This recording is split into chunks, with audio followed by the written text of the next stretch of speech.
Salut à toutes et à tous et bienvenue dans cette toute nouvelle vidéo. Alors aujourd'hui on va parler d'un sujet dont tout le monde parle. Lionel Messi peut-il aller au Paris Saint-Germain? On va se poser la question de la faisabilité de ce transfert et des avantages et des inconvénients pour le FC Barcelone mais aussi pour le Paris Saint-Germain.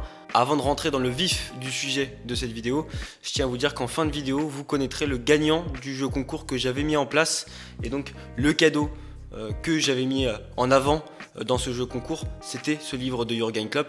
Et donc on va savoir ça en fin de vidéo, on va activer cette roulette et on va suivre ça ensemble. Intéressons-nous au sujet de cette vidéo. Lionel Messi peut-il être transféré au Paris Saint-Germain? Depuis l'été dernier, on parle régulièrement d'un départ de Lionel Messi du FC Barcelone. Sauf retournement de situation, l'Argentin de 33 ans devrait partir du club cet été.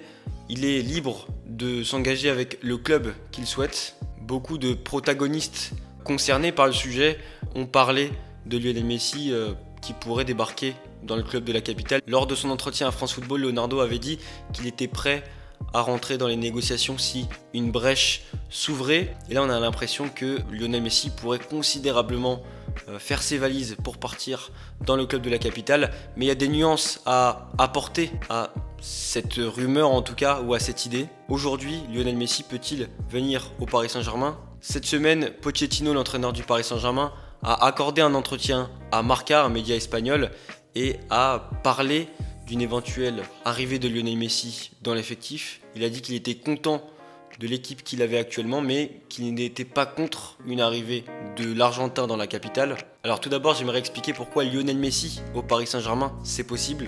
Il y a une grave crise institutionnelle au FC Barcelone, mais aussi économique. Le FC Barcelone a publié récemment son bilan économique de la saison 2019-2020, où il reconnaît avoir une dette à court terme de 730,6 millions d'euros. Le club Blaugrana confirme également avoir une dette totale qui s'élève à plus d'1 milliard d'euros. Un départ de Messi pour soulager les dettes serait une bonne chose pour le club. Et c'est réciproque, puisque Messi ne voudrait pas voir son salaire baisser et voudra chercher une belle opportunité de salaire dans un autre club, comme le Paris Saint-Germain par exemple. Donc vous l'avez compris, le FC Barcelone est en difficulté financière, institutionnelle, et on le rappelle, en mars prochain aura lieu des élections pour le nouveau président du FC Barcelone. 3 candidats sont en tête de liste, j'en parlerai tout à l'heure. En ce qui concerne le terrain pour le FC Barcelone, cela fait maintenant plus de 3 ans que les résultats du club sur la scène européenne sont catastrophiques. Un joueur de l'envergure de Messi qui dispute vraisemblablement ces dernières années dans sa carrière de footballeur voudra chercher un nouveau défi pour gagner des trophées majeurs, et il sait qu'avec le FC Barcelone ça va être compliqué, la reconstruction va être lente et donc le Paris Saint-Germain pourrait être une belle opportunité pour lui. La relation entre Messi et Bartomeu, l'ancien président du FC Barcelone qui est parti il y a quelques mois du club, s'est détériorée d'année en année, et c'est ça aussi qui a fait que l'Argentin voulait partir du club.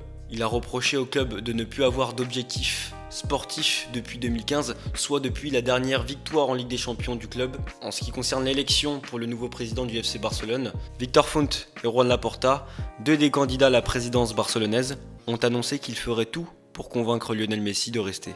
Alors on l'a compris, une des grosses problématiques de cette transaction, c'est la masse salariale.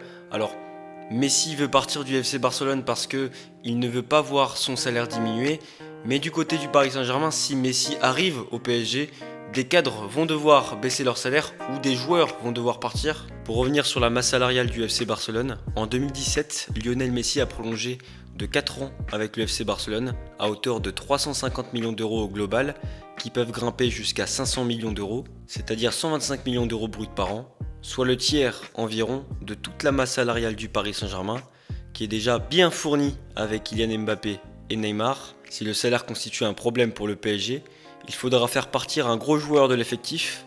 On parle souvent de Kylian Mbappé, qui est probablement celui qui pourrait laisser sa place l'été prochain. Et donc, ce qui est sur la table, une des hypothèses qui est sur la table, c'est que Mbappé pourrait partir pour laisser sa place à Lionel Messi. Personnellement, j'y crois pas trop, je vois pas Mbappé partir cet été. J'entends beaucoup de personnes dire que Mbappé pourrait partir cet été soit à Liverpool ou au Real Madrid.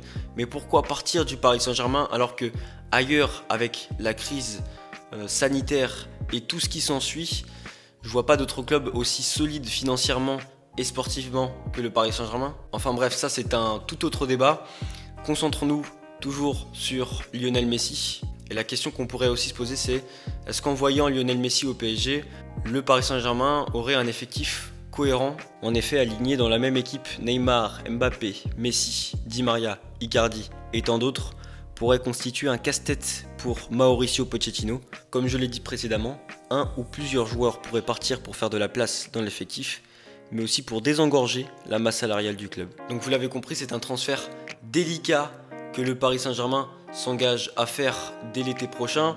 Et le FC Barcelone, quelque part, en a besoin parce qu'ils sont en difficulté financière. Mais d'un côté, c'est quand même le symbole du club. Et pour le Paris Saint-Germain, est-ce que c'est bénéfique d'avoir Messi dans son effectif? Évidemment que oui. Mais il va falloir faire des concessions. En tout cas, si vous voulez réagir sur le sujet, n'hésitez pas à lâcher un commentaire. Et si vous avez aimé cette vidéo, n'hésitez pas à liker. Avant de vous quitter, je tiens à vous montrer le tirage au sort du jeu concours. Alors voilà, c'est le site dont je vous avais parlé dimanche dernier. Et donc la roue tourne, on regarde ça ensemble. Et c'est Ivor qui remporte le jeu concours. Ce livre de Jürgen Klopp, écrit par Alexandre Alain. Et donc Ivor qui était 2 fois dans le tirage au sort parce qu'il a lâché un commentaire sur YouTube. Et il a lâché un commentaire sur Twitter. Comme je vous ai dit, il a profité de l'occasion pour se donner un maximum de chance. Mais ne désespérez pas, il y aura d'autres cadeaux. C'est le premier et c'est le début d'une longue série pour ces jeux concours. Je vais ouvrir une page Instagram pour en mettre en place. Avant de vous quitter, j'avais envie de vous informer que je réfléchis à un nouveau format de journal des sports. C'est pour ça que je n'ai pas publié de journal des sports cette semaine. Et dès lundi ou mardi, un nouveau journal des sports sera publié avec un tout autre format. Et donc vous me direz ce que vous penserez de ce format. En tout cas, je suis en train de travailler dessus. Je vous remercie de m'avoir suivi. Prenez soin de vous. Ciao.